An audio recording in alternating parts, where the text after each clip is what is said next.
Welcome to The Derivative by RCM Alternatives, where we dive into what makes alternative investments go, analyze the strategies of unique hedge fund managers, and chat with interesting guests from across the investment world. Happy first day of September, everyone.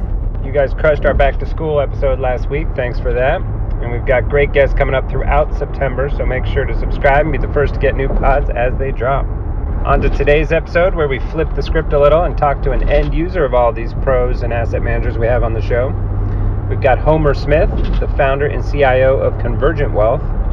We get into how to talk to clients about defensive strategies, what's next for the wealth advisory industry, and being in the stay rich versus get rich business. Send it. This episode is brought to you by RCM's Managed Futures Group. Go to rcmalts.com to sign up for all the great content there and pick up the phone and call one of the specialists to hear what's going on under the hood. You won't want to miss it. Now, back to the show.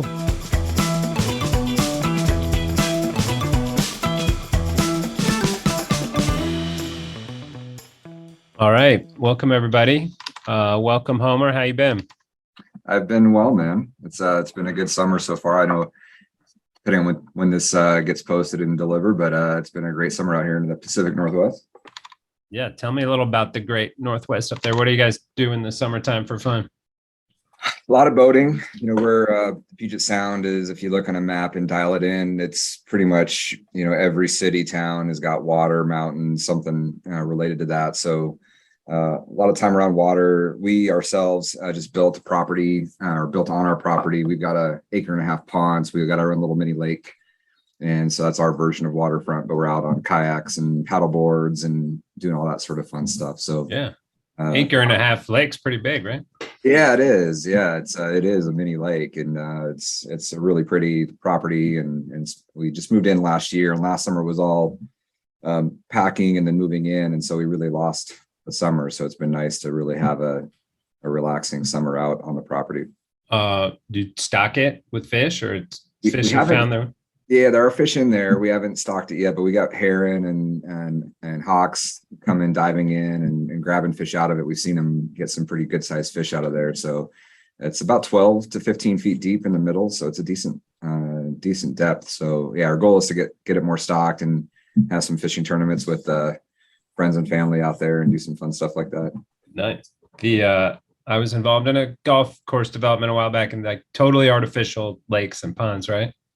And people would be catching huge bass and stuff out of there. Like, how does that happen? And finally, I learned like the eggs will get stuck on ducks' feet or the herons you mentioned, right? And they fly from one place where there's natural fish, come land in this lake, deposit the fertilized eggs, and boom, you got fish. That makes sense. Yeah, nature finds a way. And does anyone ever go like offshore? Right? Like into the Pacific Ocean, or you're just tooling around in the Sound? Oh yeah, there's a lot of people for fishermen do for sure, and people who want like salmon fishing and halibut, and they'll go pretty far off the coast. It's a decent drive from Seattle area. It's a good couple hours to get out there. Yeah, past Kurt Cobain's house, I think. Yeah, exactly. Yeah, down to Aberdeen and out. Yeah, for sure. And you just set me up for my favorite dad joke. Why do fishermen go fishing? Why is that? Just for the halibut. Nice. My girls will love it. They've been at dinner time lately, as we sit around as a family, they've been asking me to do jokes. I have to look them up online, so I'll have to add that one to the mix. There's a good Twitter guy I follow, like Pun something. I'll send it to you. But yeah, he's got all those that are pretty good. Nice. This one today was, there was a French fire. A factory caught fire in France. All that was left was debris. All right, we'll stop on the dad jokes. So anyway, wanted to get you on. It's fun for me, kind of to flip the scripts for our listeners here. We're usually talking to the asset managers, the ones making the trading models, doing the execution, figuring out the complex option theory, et cetera, et cetera.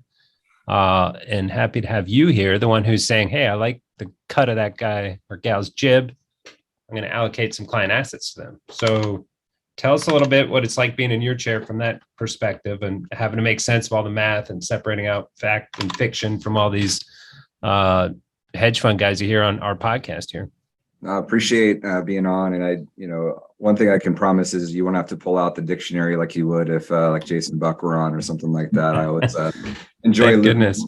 learning new words when he's on. But no, it's in terms of especially this space that you guys live in, more of the trend following, managed futures, long volatility space.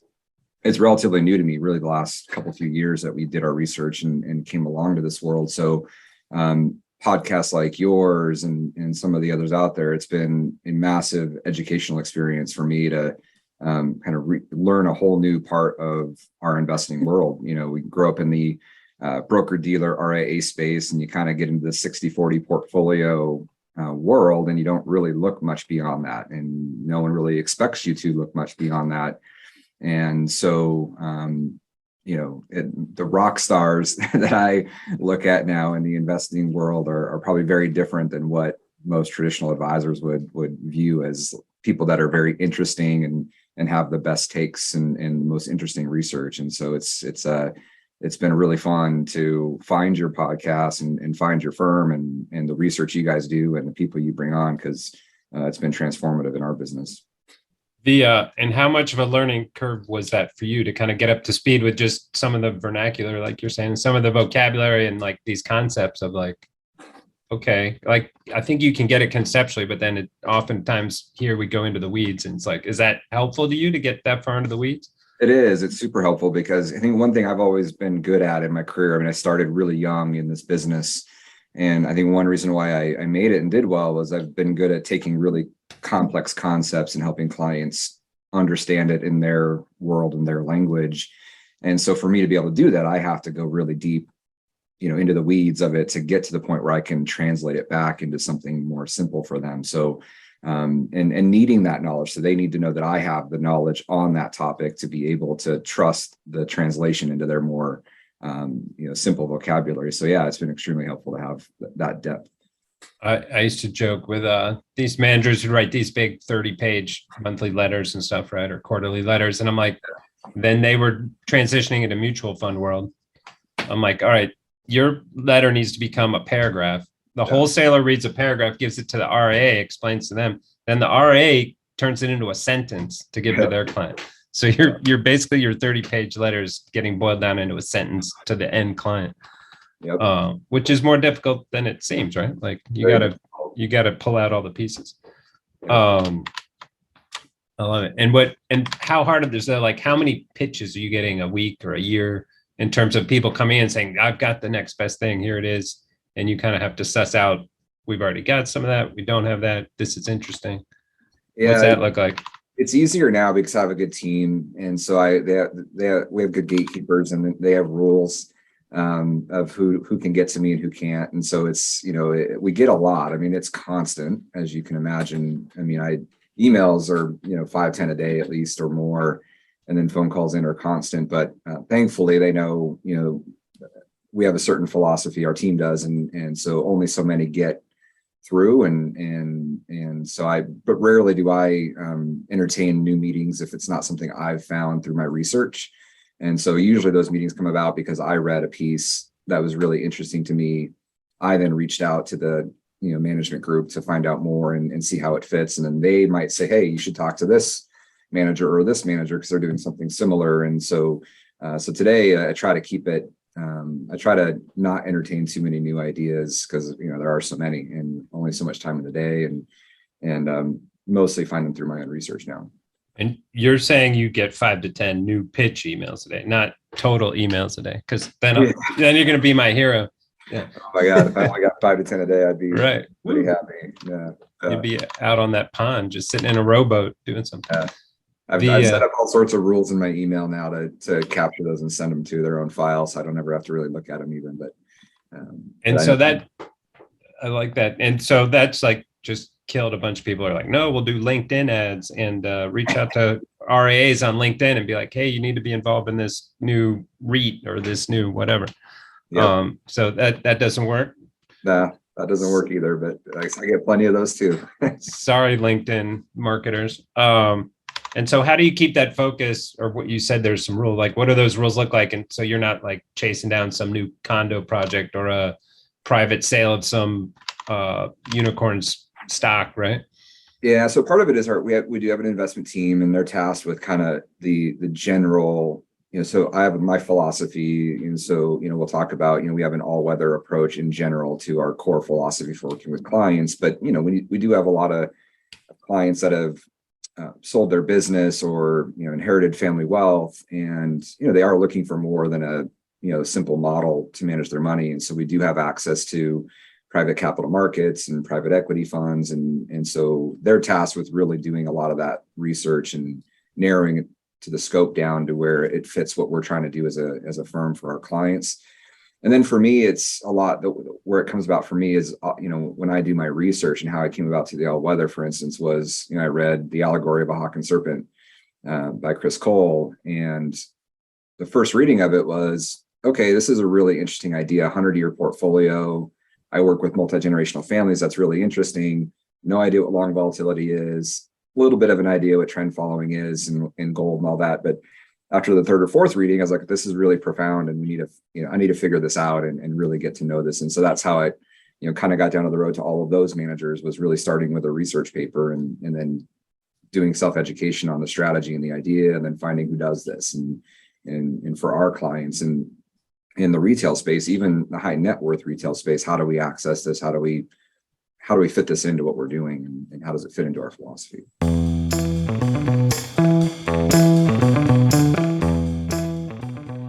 And so I copied in one of your tweets in my notes here back from May. You said, never slept better in my career. I started my career the week of September 11th. We'll have to maybe get into that story. That's crazy. That very week of it. Yeah. Took over managing a branch for a major broker dealer in October 07.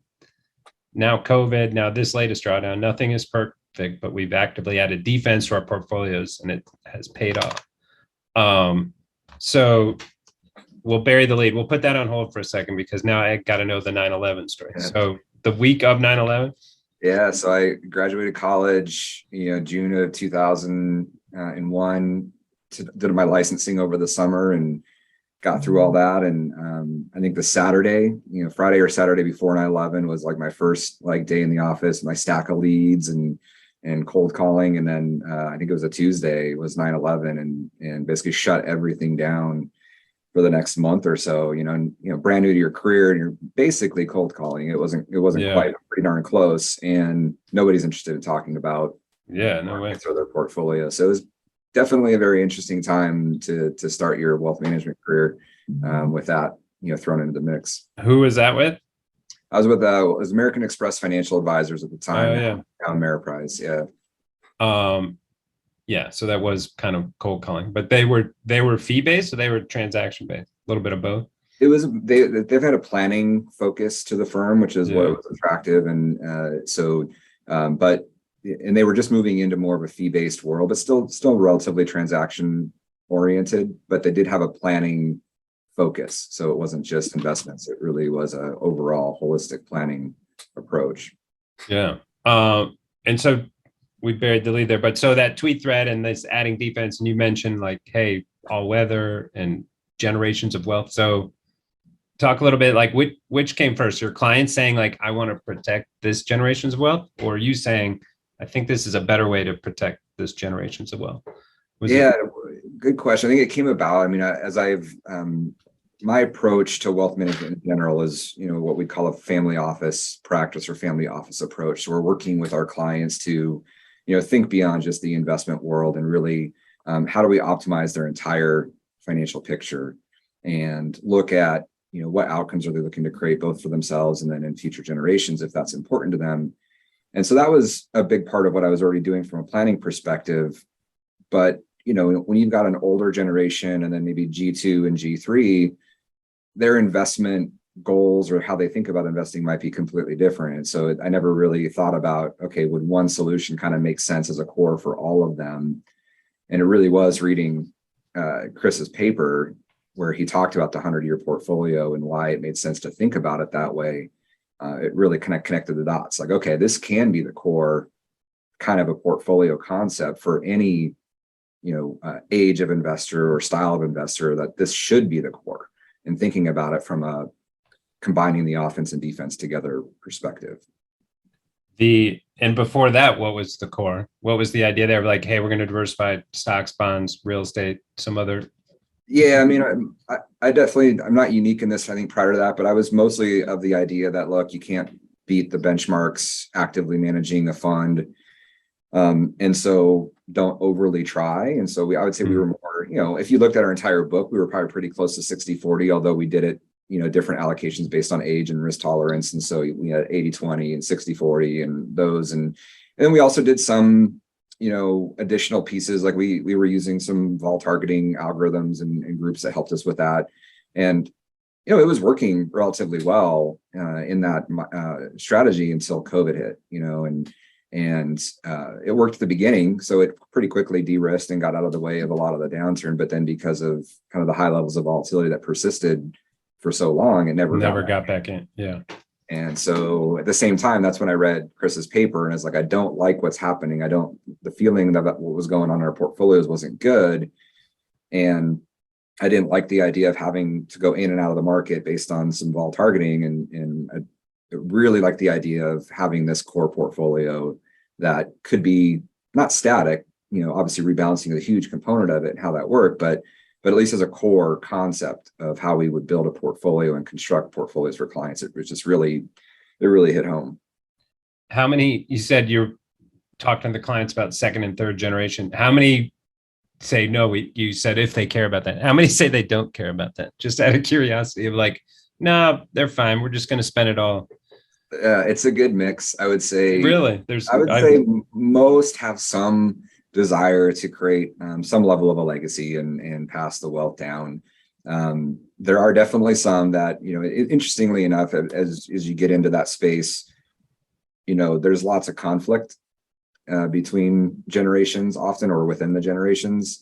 And so, there can be some consternation on exactly whether they want to leave everybody with all the money and what problems that might cause. And will World War III break out?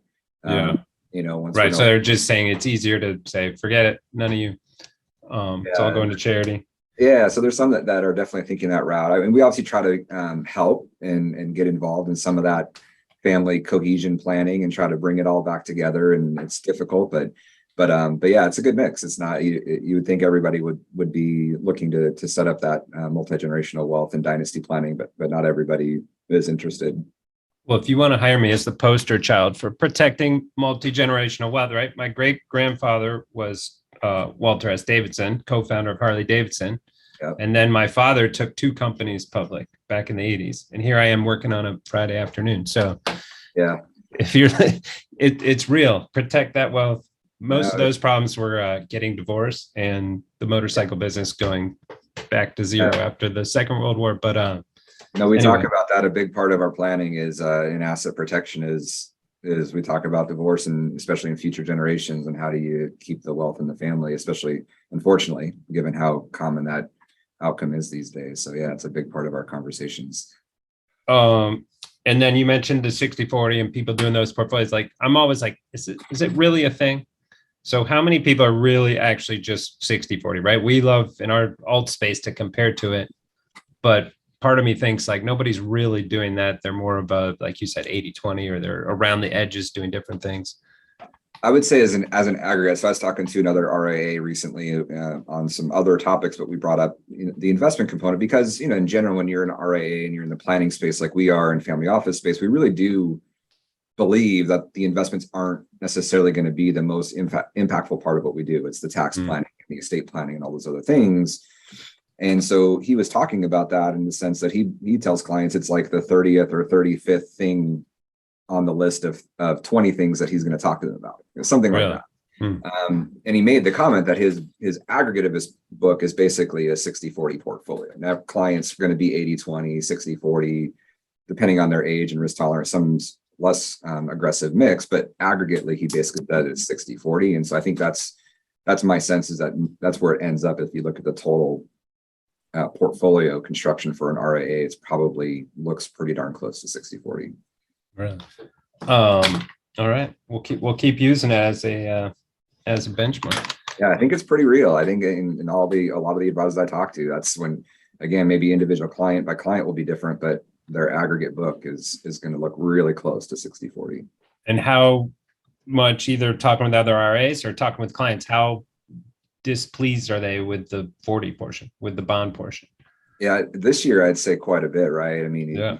We've been so used to having that be the part that at least is steady and stable, and for this year to have everything go down at the same time, not COVID, obviously you saw that for a very short period of time, but then bonds pretty quickly recovered.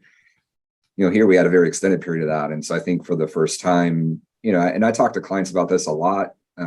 It's been 40 years plus since we've had any sort of real inflation that could have impacted the bond market like it has. And there's probably very few, if any, financial advisors that were advising clients the last time we saw this. And so, most advisors haven't ever had to think about it and build a portfolio around that. And so most of them still have not, right? And so I think most of them have just kind of had to grin and bear it and hope it recovered. And obviously a little bit it has recently with rates coming down a bit, but clients have been very frustrated that, new clients that we've spoken to that thought they were in a very safe, conservative portfolio. Not that the advisors overly sold them on it couldn't go down, but just it's hard to, I think, estimate the kind of risk that they were putting themselves into because we just hadn't seen it as a advisor group in most of our careers. And so I think it's really difficult to set that up when you haven't seen it, and back tests would never show it. And so it has been a very interesting 8 months, 9 months as we've gone through that. Right. I think they're the general, it's possible, but look at the last 30 years, very unlikely. Yeah. Right. That one little sentence can switch you to like, oh, okay. And then boom. Yep. So talking about the clients, how have they been of you getting them on board with a more holistic all-weather approach versus this 60-40? So tell me a little bit about how the clients came on board, whether they were brought dragging and screaming or whether they intuitively got it, or I'm sure it's a mix. Yeah, I think timing matters, sometimes, and by accident. I think we, as we were doing our research on an all-weather approach and maybe backtracking on that a little bit, when we first looked at this 2 years ago, our first answer was we can't do it. We can't build it because of, when you're building a defensive portfolio, you got to take away from your stocks and your bonds to add in managed futures or whatever defensive strategy you might want to put into the mix. And so all that looks good when the market goes down, most of the time it doesn't. And so your clients are frustrated for a longer period of time. And so when we first tried to start building it and find solutions for it, it just was too conservative. It was too defensive. And so we didn't use it for like the first year. And it wasn't until we, through relationships like Jason Buck and Rodrigo Gordillo at Resolve and Corey Hofstein at Newfound and Mike Green at Simplify, were we able to kind of really construct something that looked more like a dragon portfolio or a cockroach portfolio.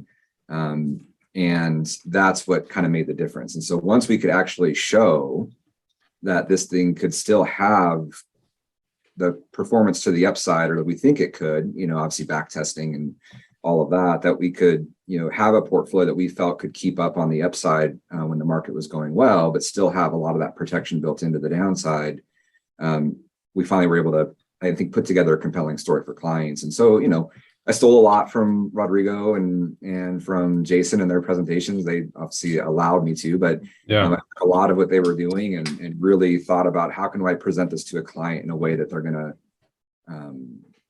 it's going to be approachable for them. And so, we did most of the initial work about a year ago. So it started in about the fall of last year.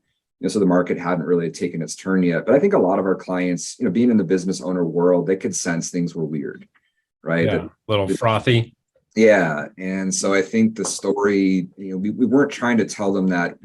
Again, I think it was a Chris Cole thing. And he said, he talked about, we're not trying to predict the future. We're just being prepared for what might come. And that was a lot of the general theme of how we talk to clients about this is we don't know when this major secular shift might occur and when inflation is going to really become a problem. But it looks like there's something on the horizon and we want to be prepared for that. But we have things in here that will do well, even if that's wrong. And if equity still, race to the moon, you'll be okay. But if it doesn't, you're going to be protected. And most of our clients built their wealth very concentrated in real estate or their business. They'd had that liquidity event and they don't want to lose it. And so the conversation really was pretty, I look back, it was relatively easy. I don't think we had any clients at the end of the presentation be like, no. They're always like, yeah, it was like, basically that makes sense. Yeah. Yeah. But part of me is like, they made all their money in these concentrated positions. Do they sometimes be like, come on, you worry war. This is too conservative and this is too, right? Like, let's take a little bit more risk. Let's do this. Yeah, we definitely have clients that are the opposite of trying to protect and want to grow and still want to take those shots. And so we still have components of the portfolio. So we're not like 100% in like an all-weather model. Yeah. Portfolio, it's, for those clients, we have satellite positions or core positions for them that are going to be still, doing those moon shots and taking the risks for them. But we try to walk them through the idea again and doing a holistic planning. Like, what if we took this chunk that basically was what you needed to live off of for the rest of your life and made sure that was in something like this and protected, and we could take all the excess money that you don't necessarily need, and that's where we could take the risk. And that conversation seems to work pretty well. Yeah.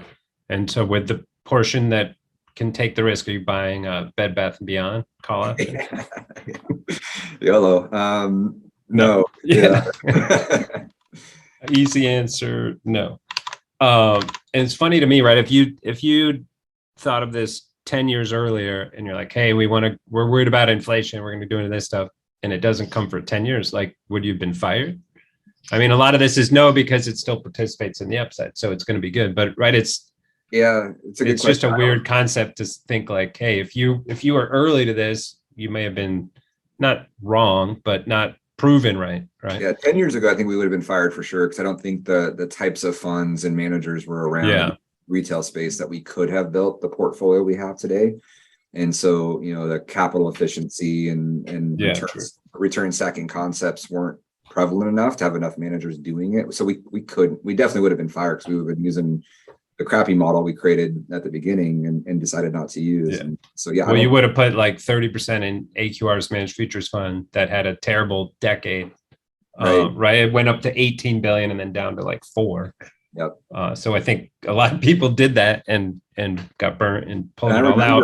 I remember coming out of 08, 09, all of a sudden, the managed futures private funds were, that's talk about bombarded. I mean, I remember how many of those came out and how amazing the returns were in 08, 09 and how attractive it was. And thankfully I didn't, the timing, probably a lack of understanding of what it really was at the time and being focused more on the management of my, part of my career, I didn't really get involved in it, but yeah, it definitely had its moment, and then for 10 years did nothing. So listeners of the podcast have heard me joke that I tell my son, we've been in drawdown his whole life.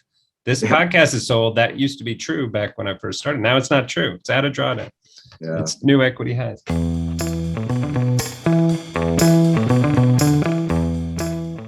So you mentioned return stacking. That to me is a fancy way of saying leverage, right? So do the clients understand that it's leverage? How do you get that point across? I think they've done a great job of explaining that you're stacking these things. It's not necessarily the bad kind of leverage like in crypto or some of these places, but how do you bridge that with the clients? Yeah, I mean, we're very careful, obviously, compliance and the use of the leverage and all of that. We have to, we spend a lot of time with our compliance group going through the concept and how it works. And so as the best that I can, I help walk them through the idea of how a managed futures fund works and how, really to get allocated to all of the different types of investments they want to be playing in. They might have 80 different markets they want to be playing in. They really only need maybe 10 cents, 20 cents of every dollar that's invested to get that allocation. And most of the rest of it sits in bonds or cash. And so, they've had this money just sitting there for years and not doing much. And recently, groups like Standpoint and Resolve and others have figured out, hey, we can take some of that money sitting there in cash and we can overlay S&P 500 or other allocations to get back some of that money that we would have allocated away from equities to get into that. So we walk them through those examples and And, we're not, we walk them through, look, we can't be as aggressive as the institutional space where they might be 2-3 times levered through the return stacking or capital efficiency. I think our portfolio gets to about 1.4, 1.5. But we walk them through what that means, and which is important because the funds that we use in this strategy are not necessarily your low cost Vanguard ETFs. Yeah. And so helping them understand that yes, there's higher fees in this space, you get what you pay for, but also the capital efficiency actually helps with the fee conversation because you're getting more dollars allocated for that fee. And so we're obviously from a compliance standpoint very careful how we explain all that. The fee is the fee, but they're, in our view, they're getting more for what they're paying for those types of strategies, and it's helped them understand that concept. Yeah, but for sure. I'd look at it right. You could, speaking of standpoint, you can look at it like you get the managed futures for the normal fee, and you get the equities for free. Yeah. So it's definitely it takes a few times. We walk them through it a number of times for them to get it.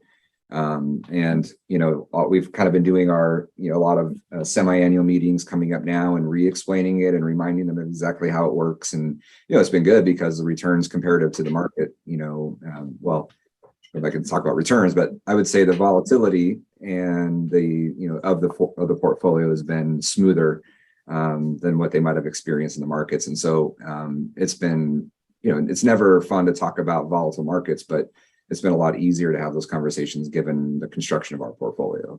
Yeah, and I would argue, you had that tweet in May of like, hey, I haven't slept so well. But I think the more powerful piece of it is now, right? Of like, and it sounds like you pivoted away from this a long time ago of like, hey, things are looking scary. We're going to lighten up, right? And went to a more systematic model, which I think a lot of people appreciate. But the whole power of the return stacking or the cockroach or any of those is, hey, we can have that equity piece always on.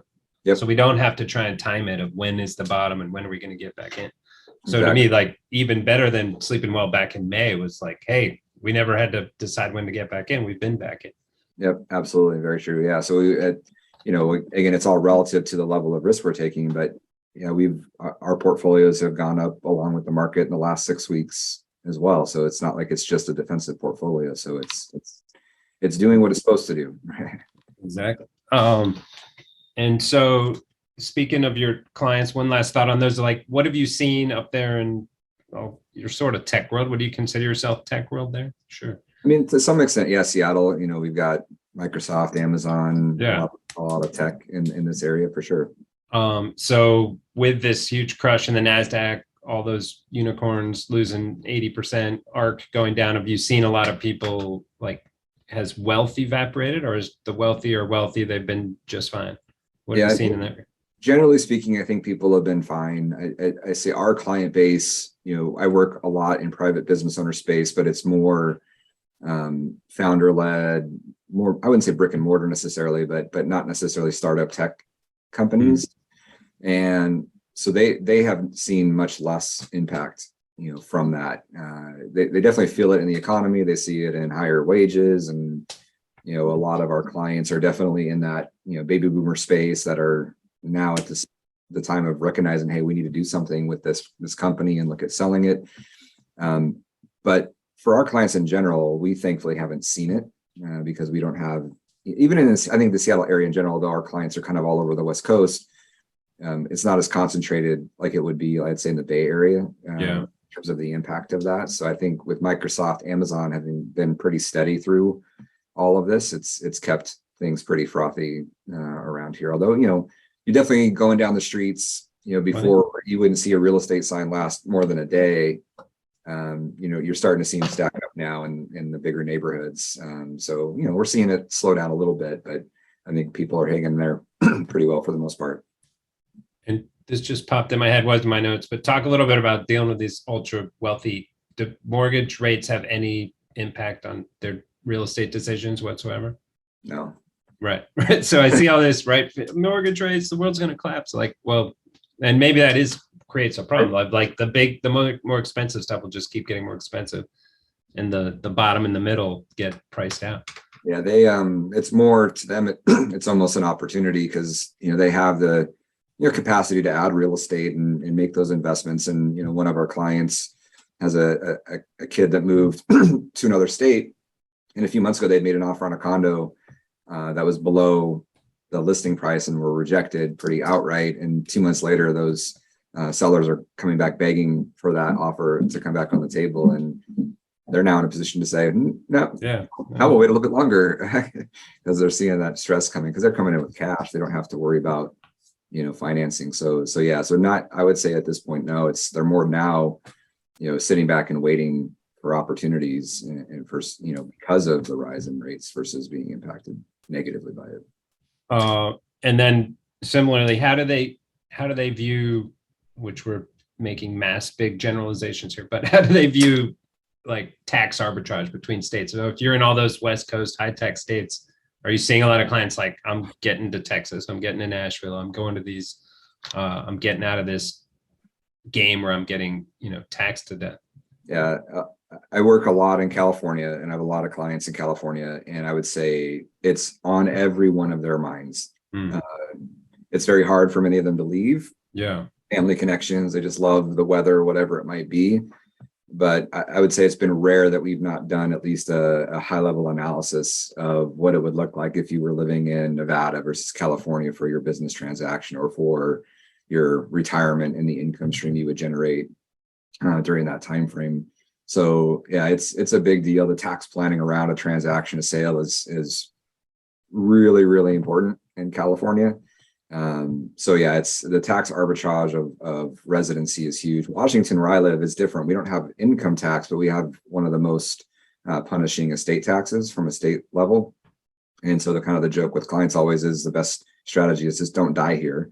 Yeah. And so retirement's fine. There's no income tax, but just make sure before you die, you have residency somewhere else. So yeah, there is a lot of planning that goes into that for sure. So you got to call my guy, Adam Kachuk, that I had on the pod here, who helps structure some of that stuff. I talked to Adam before. He's a smart dude. Yeah.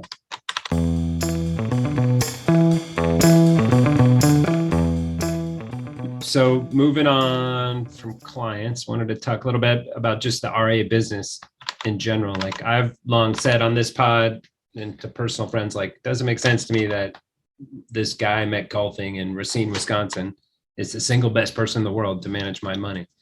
So like, how does that work? If everyone seems to kind of get a relationship with a somewhat local person. Yeah. It doesn't make sense that local person is also the best person to manage their money. How do you think about that? Or do you ever get asked that? Yeah, that's a good question. I mean, when I started my career, that was kind of the conversation, like find people that do what you like to do, and then you can build your client base, like going out to the golf course or whatever hobby you might have. And I do think there's some merit to that. I think there are some people who are just very social and they can build trust that way. I'm more of an introvert, so I'm like the guy that goes into a big room and kind of finds the corner and maybe has one person and I try to talk to them the whole time. And so that never really would have worked for me. So the way I look at it is in the space that we work in and the clients we work with, they're not looking for friends. They've got their friends, they've got their family. What they have is an issue or a problem that they're looking to have solved, some tax issue, an estate issue, an investment issue. And we get hired to solve that problem. And if we do really well and we bring meaningful value over time, we develop friendships with our clients because we are an integral part of helping them achieve all of their goals. So that's the way I look at it. I mean, when I look at all of the top client relationships, I am very close and have really, really close relationships with the client and their family, but I did it by helping them achieve the outcomes they were looking to achieve. And so, yeah, I guess that's the way I look at it. And what about that guy in Racine, Wisconsin? I'm sure he's a good advisor. I'm sure his 60-40 portfolio will hold up well. But I think it leads itself to the whole RA business has shifted more to passive indexing and all that stuff. Right? Like, hey, I'm not trying to be the best investor in the world. We just do these index funds for that. Yep. And what I'm providing you in the estate services and tax and all this is, and maybe correct me if I'm wrong, but kind of the same advisor. It's kind of, it's law. We're just like helping you navigate the law. Yep. So if that piece isn't as hard, and basically anyone can do it. Yeah, that's definitely the messaging that I think has gone out there. I think 10 years ago, a lot of the RIAs were investment focused RIAs, right? So they did have a story around their money management, and it has shifted to the big RIAs are now planning focused, and that the planning is the lead, the investments are the we're just a passive, we just build you a passive portfolio. And I think in general, for a lot of clients, most clients, that might actually make a lot of sense. I do think, though, as you get into more complex scenarios and complex client situations, when advisors say they do tax planning, estate planning, my experience is it's limited. They still really are building an investment portfolio, maybe helping them do a Roth conversion here or there, but they're not really getting into really complex, sophisticated retirement plan solutions or different tax mitigation solutions, for a business transaction. Those get more complicated, but I do think it has shifted quite a bit to that story. The story now is we do planning, the investments aren't that important. The problem becomes, I think for clients, we all sound the same. It's very difficult to tell the difference between an advisor from advisor. So I think that's why probably that model of, well, I met him at the golf club, they're a nice guy, I like being around him, it still works because it's hard to tell the difference between. Right. I can't tell the difference by all of their narratives on their website. So this guy seems like a good guy. I'm going with him. Yep. Or her. And that kind of led into my so that seems like we answered what is it like now versus 10 years ago in the RA business? Anything to add more there of what it was like 10 or 20 years ago or Yeah, I would say the only other thing I could say to it, because I wasn't in the RA space 10 years ago, I was more in the broker dealer world, but the narrative in the broker dealer world was, the RIA space is the wild, wild west, no compliance. And, it's, you're basically taking all this risk by being in the RIA space.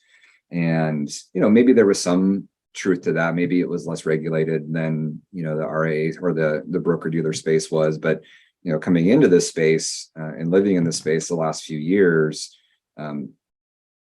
my belief is, and whether this is right or wrong, but my biased view is there's much more sophisticated planning going on in the RIA world than in the broker dealer world, as a generalization. But I think there are independent advisors that have the flexibility to go find the right solution for clients and can go anywhere and find the very best outcomes.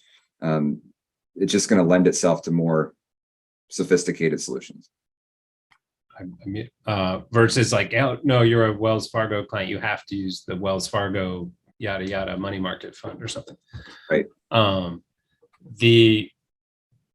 it is the whole world of hey, you're my client, I'm going to call you up once or twice a month and we're going to sling some Apple shares and of the old school stockbroker model. Do you feel like that's essentially dead? I think so for the most part. I mean, I thankfully started, we talked a little bit at the beginning about, being in the American Express financial advisor, Ameriprise world. And, while I'm not there anymore and glad I'm not, I do think that learning under a planning model was helpful because I didn't start my career in that methodology. And I think the world was kind of shifting away from that. And they were a little bit ahead of the game on that. And so I think learning in my career very early to basically intentionally tell clients we don't do that. And if you want that, I'm not the right advisor for you. Thankfully, personally, I never had to really do that for any clients and shied away, steered away from it. And so, but yeah, and in general, I do think I don't hear any clients expecting that anymore. Right. Do you get those sort of hey, what's your hot stock pick for this month? We have a couple. We have a number of clients that as we spoke earlier, still like to take some risks, and we'll definitely help them with that. We have a great research group, and we will have some of those ideas from time to time for them, or they'll bring us ideas and say, hey, my friend's company, this or that, and have an idea, and we'll help them research it and implement it. But oftentimes, a lot of times with those clients, what we'll do is set up just their own kind of racehorse account and say, we'll trade it for if you want. You tell us what to do, but why don't you just make those picks and we'll, it's an amount of money that doesn't matter for you. If you lose it all, it doesn't matter. And again, we'll still help you. We'll still guide you and research and help you with the decisions, but it's kind of your account to just kind of play with. And so that's how we do it a lot of the times, but we will for other clients, we will, if they want to get a concentrated account, we'll pick, ideas that we really believe in based on the research and have maybe 10 stocks in it and help them try to get some bigger wins. But I would say most of our clients, even our very, very large clients, don't have much interest in that. And you call it a racehorse account? Yeah. More like a racetrack account. Like yeah. Well, the account is the racehorse of the portfolio, right? So God. I was thinking more of like, that's where you go to gamble. You go to the track. Yeah. And how many clients we've had, this was years ago, there was some lady who had like Coca-Cola stocks she known forever. And this advisor we worked with called it financial furniture. It lived over there in the corner. You could never touch it. It was grandma's. You weren't allowed to do anything with it. They were never going to sell it. Like, do you see that out of like, this is where I made my wealth. We're not touching the Microsoft stock or the Amazon stock. Yep. We have Apple seems to be one that's pretty popular with that. We have a chunk of Apple and we just set it aside in a non-fee account, and that just lives over there. And we talk about it and determine if it ever makes sense to do some tax planning around how we might help them get more liquid from that. But yeah, we definitely see some of that. Yeah. And what are those strategies? If you have some super low cost basis and everyone's like, you could never sell this, the tax is going to be so huge. Like what are some of those strategies to mitigate that? There's exchange funds out there that allow you to, they'll exchange your shares in a low basis company and give you more of a diversified fund of other equities of people who have also done that. So it ends up looking kind of like an S&P 500 index fund. At the end of the day, it allows you to defer out the taxes. So that's the main one. We do, if it's a big enough position, we'll do some hedging, if we do feel that there's times in the market where that would make sense, just to make sure that, with such a concentrated position, they don't end up losing so much of it. And then there's, gifting strategies. There's a lot of stuff that is intended to go to the next generation or to a charity. Then, we can do a lot of gifting strategies around it to, at least mitigate some of the tax impact of it, especially because it is probably causing an estate tax issue as well as a capital gains issue. And so, which one's going to be worse for your family, the capital gain or the estate tax? And let's, mitigate the one that's going to be worse and help them think through that conversation. So how do you view like the scalability of the firm in itself, right? Because if you have to have like those distinct conversations with each and every client, is a hard thing. Either you need super big clients or a huge staff to have to, to deal with each client. Yeah, I think scaling in the wealth management RIA world is a bit of a myth. I think it only can go so far because it still is such a people-focused business. Yeah. And so to your point, if you're going to be a firm that's going to do the level of planning, that we do, and there's obviously many others out there that do it, you're going to need more people and staff to be able to navigate that. So I talk to advisors that, are like one person shops. It's them and maybe a virtual assistant. And they have a certain number of clients, but they're limited in what they can do. There's only so much you can do for a client in that model, and it works for them and it works for the clients they have. But the types of clients we're trying to attract and work with, they need, more. They need, we kind of put ourselves out there as like a personal CFO, for that client that's going to look at every tax, estate, asset protection, charitable solution that might fit and do all the research, pros, cons, advantages, disadvantages, and help them pick the right outcome that makes sense for them. You just can't do that on your own with a virtual assistant. And so we do have a much bigger team than probably the average, RIA does for the number of clients we work with. And it seems to me from the outside looking in that most of the growth in terms of assets or teams comes from like gobbling up smaller ones like that, right? And bringing them in-house. Is that what you see? I see there's a lot of acquisition world. I think we've done it mostly through organic growth, through working with other professionals. So helping CPAs, attorneys, there's a lot of those. Obviously, every advisor typically works with a CPA attorney or more, and they try to refer back and forth. And we kind of have a different approach where we try to help the CPAs and attorneys look at their top clients and like how can you bring even more value to them and kind of become a partner to them to help them increase the reach and relationship with their own clients, and inevitably helping them. That's going to lead back to opportunities for us. So we've seen most of our growth from those relationships. So it is leveraging other relationships.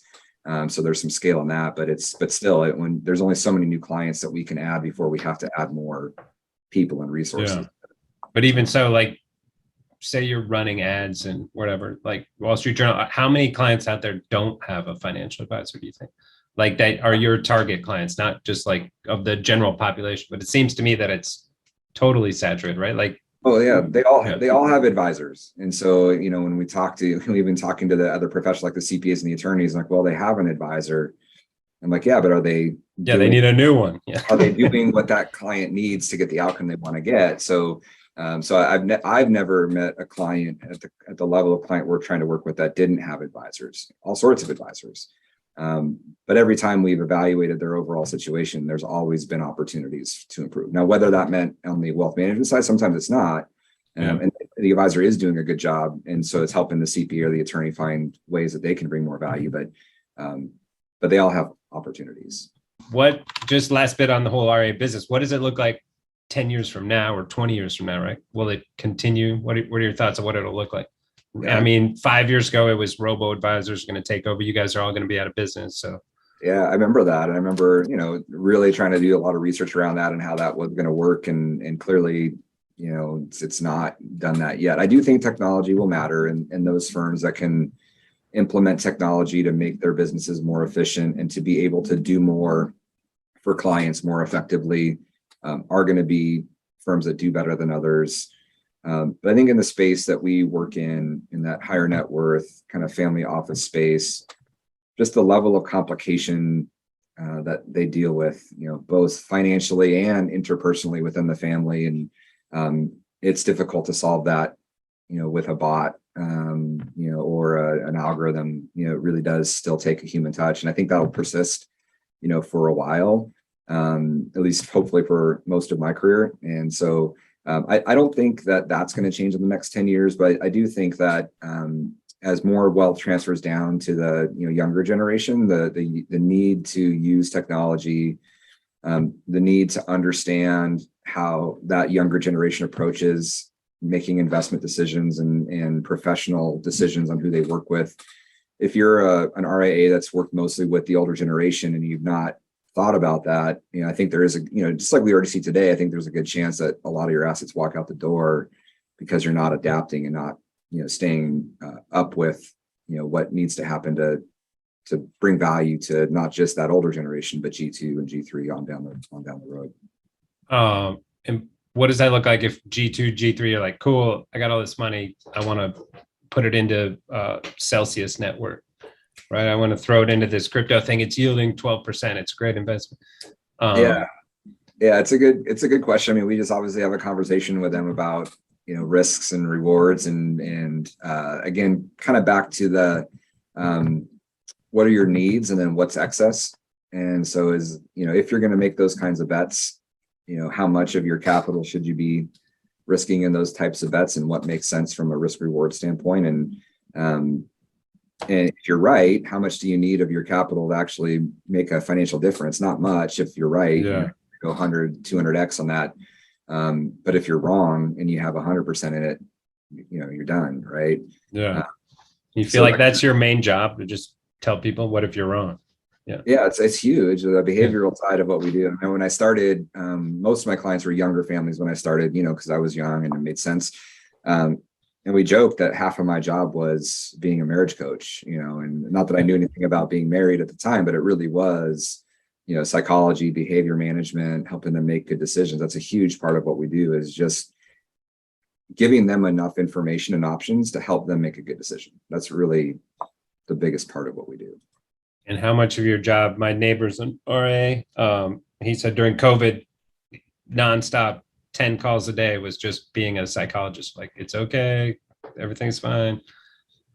Which I don't know if he had any basis for saying that, but it was like, yeah, right. Yeah, right. I mean, because of my career starting right at 9/11 and then starting my management career where I was helping 25 advisors navigate the financial crisis in 2008 and 9, I think I was prepared well for how to navigate that with clients and COVID.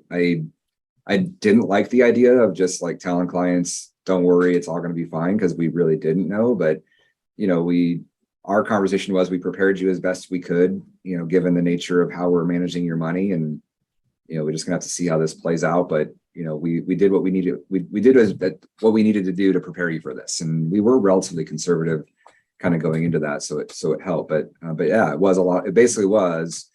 If I look back at my calendar, it was just booked solid for a couple of weeks of just constant me proactively reaching out to every client. How are you feeling? What are you thinking? And most of them are, because we've been working together so long, and we've been doing a lot of the behavioral management and helping them understand how investing works and making good decisions and not being.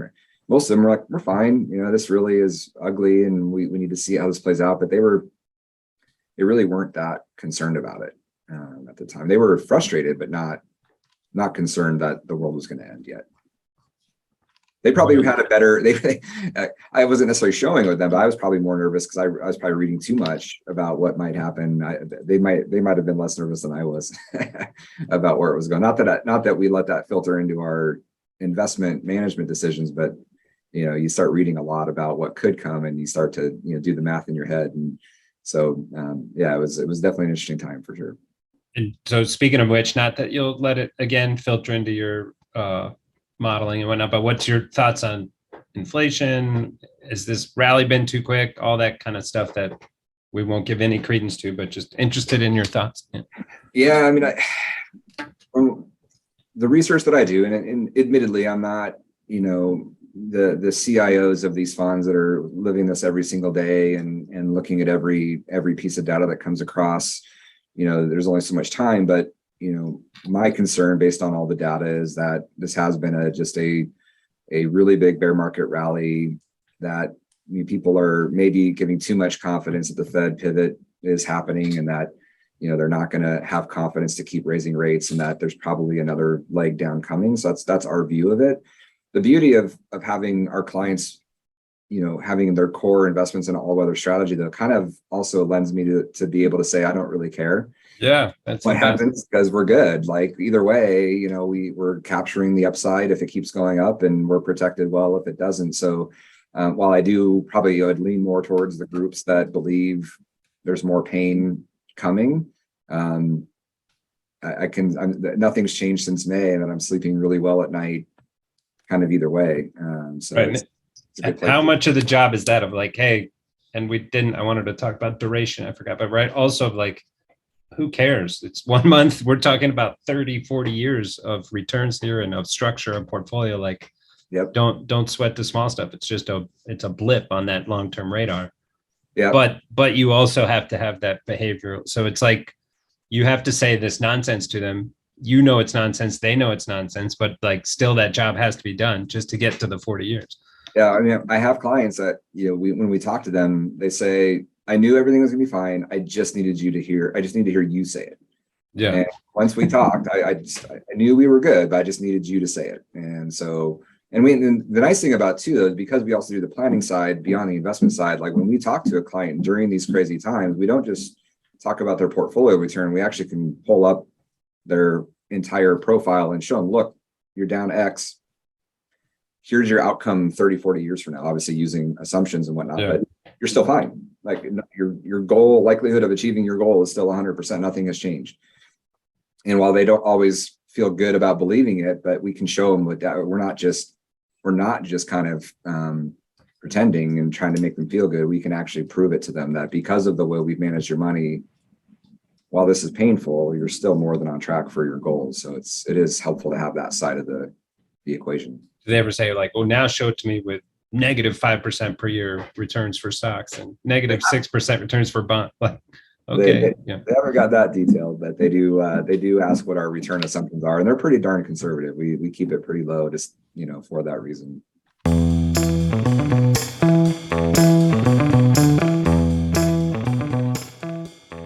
So 2 truths and a lie. I'm going to start it out because every time we talk, I get a little Matt Damon vibe. So the first of the 2 truths and a lie is that Homer used to be a stunt double for Matt Damon. Yeah. All right. I'll say another one is I am the our firm was the inspiration for the return stacking paper. Okay. And I'll do one more, or do you do another one, or do I? No, I'm not supposed to do any. I just was having fun. All right. Two more. Yeah, two more. All right. One of which is a lot. I'm an ordained minister, and I performed 3 weddings. Hmm. And then while I was in Hawaii managing a branch for Ameriprise, I won an amateur surf contest. I'm going to go inspiration for the return stacking paper. True. That's probably too easy one since you're the one guessing. Yes. You Yes. have more insight on that. Yeah. No, but the listeners might not have known. But true there. I want to say Hawaii is false, but I'm going to go ordained minister false, and Hawaii is true. Opposite. So I am an ordained Universal Life Church. I've done 2 of my sister's weddings, and also my best friend from college's wedding Nice. as an ordained minister. And in Hawaii for the 3 years, I unfortunately was painting my own house when we first moved to the inside, and I hurt my shoulder. And it kind of bugged me. It's like one of those when you're young and a guy, you never go to the doctor, it'll just heal, and it just didn't. Yeah. And so I only surfed like once or twice the whole time I lived there, which is kind of. Man. Where'd you live? We live just outside of Honolulu in a part of Oahu called Hawaii Kai. Yeah. And, it's a nice part because it's, Honolulu itself, when you're in Hawaii, it doesn't feel like you're in what should be Hawaii. And when you live out just outside of town, like we did in Hawaii Kai, you kind of go around this corner and it feels like paradise. And yeah, here we are. What? Yeah. You see the big city, and we lived really close to the beach. It was pretty special. Yeah. We were just there. Spring break. It was awesome. Yeah. I'd never been through those. I think I'd been there as a young kid, like those new highways that go through the center island, through those tunnels. Yep. Like, those are crazy. Yeah. And so what was that like in Honolulu of like trying to follow the market, right? The weird hours. It was, because, it's either 2 or 3 hours different from the West Coast, depending on, time of year. So, 5 or 6 hours from New York. So, interestingly enough, there was a large, stockbroker community there, like old school stockbroker. And a lot of them would get up like at 3 a.m, do a bunch of trades, and then go back to sleep for a few hours and then get back up again. But a lot of them, their day was done at like 10:30, 11 o'clock because the market was closed. So that was an interesting quirk of being in the investment world out there. It was odd. Your day, the market day. If we had client trades to get done, and you had to get them done by 9:30 in the morning. Right. Weird. 10 in the morning. So it was weird. Like it was definitely a lot more stress in the morning to get stuff done than there is, West Coast, especially East Coast. But yeah, it was definitely a different world doing that part out there. That's crazy. I always wanted to live in Bermuda as a young kid. When I started in the pits in Chicago, and we had to be there at like 6:15 a.m. to do the out trades, I'm like, this is terrible. I'm like, I'm gonna go to Bermuda and sleep till 9 and get there late. But didn't happen. Thanks, Homer. Tell everyone the website, where to find you. Yeah, so we are. My firm name is Konvergent Wealth, and it's Convergent with a K. The idea is it's the convergence of your business and personal wealth coming together, and we help navigate all of that. And C was taken when I went to the RA world.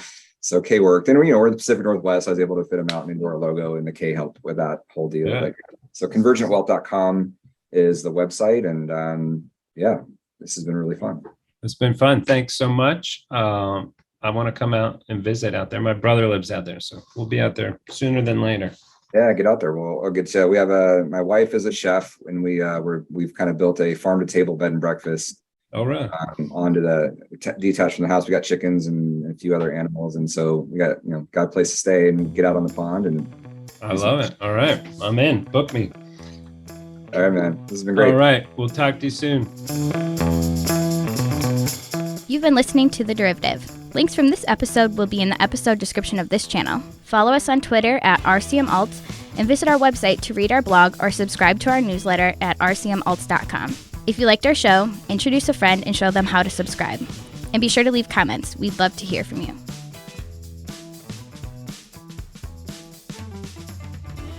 This podcast is provided for informational purposes only and should not be relied upon as legal, business, investment, or tax advice. All opinions expressed by podcast participants are solely their own opinions and do not necessarily reflect the opinions of RCM Alternatives, their affiliates, or companies featured. Due to industry regulations, participants on this podcast are instructed not to make specific trade recommendations nor reference past or potential profits, and listeners are reminded that managed futures, commodity trading, and other alternative investments are complex and carry a risk of substantial losses. As such, they are not suitable for all investors.